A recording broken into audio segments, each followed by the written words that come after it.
Perkenalkan, nama saya Matthew Manuel. Pada kesempatan kali ini saya akan mengerjakan tugas tambahan OS modul 8 saya.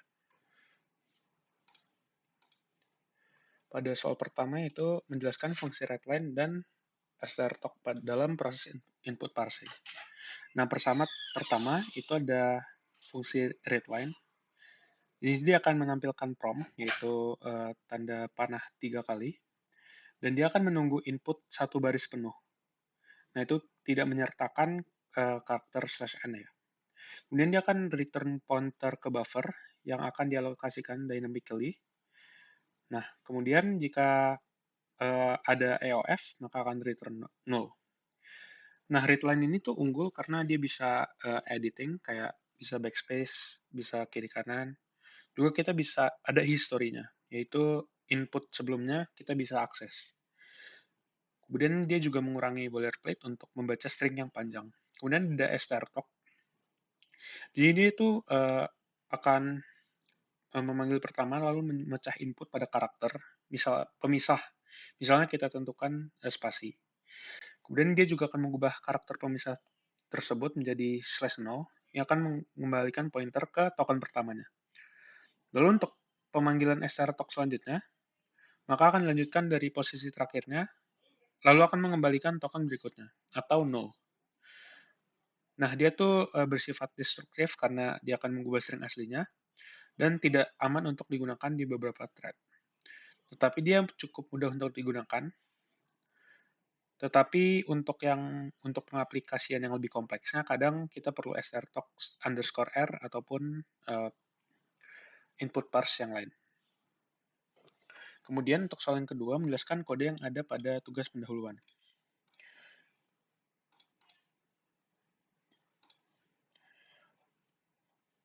Nah, ini kode tugas pendahuluan saya. Pertama ada header biasa, tapi di sini yang khusus ada header readline untuk readline-nya. Kemudian input command akan dipanggil di main, dan loop ini akan terus berjalan hingga readline mengembalikan EOF atau null. Kemudian dia akan string compare untuk membandingkan stringnya.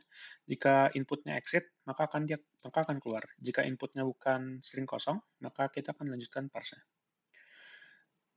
Kemudian di sini kata pertamanya akan sebagai tokennya. Nah, jika tokennya null, maka hanya berisi delimiter, maka loop di jump. Kemudian di sini ada print, pakai strtalk untuk mengambil seluruh teks tadi setelah space pertama sebagai argumen. Nah, jika argumennya kosong, maka di sini ada error handling. Kemudian di sini ada sum. Di sini kita akan ambil dua argumen, lalu akan dikonversi ke long dengan strtalk. Kemudian kita ada endpointer untuk memeriksa apakah berhasil diparsing. Nah, jika valid, kita akan menjumlahkannya. Jika tidak, maka error. Nah, jika token tidak cocok dengan perintah tadi, maka kita akan perintah tidak dikenali, ini. Dan kita akan free untuk menghindari memory leak. Kemudian soal ketiga adalah menjelaskan kode yang dibuat pada case tadi. Ini code saya. Pertama, pakai library seperti biasa, ada library readline juga, dan library buat history-nya. Ini tuh ada add history. Dia akan menyimpan komen-komen yang ada ke buffer history, sehingga dapat diakses dengan misalnya arrow up atau arrow down. Kemudian ada variabel number 1 dan number 2. Dan ini tuh dia nilainya akan stateful antar loop-nya. Kemudian di sini ada input A dan B-nya. Kita akan ambil argumen A dan B, lalu kita akan validate masing-masingnya dengan strtal dan juga endpointer. Kemudian jika valid, maka kita akan simpan ke 61 dan 62. Jika tidak, ada error handling-nya.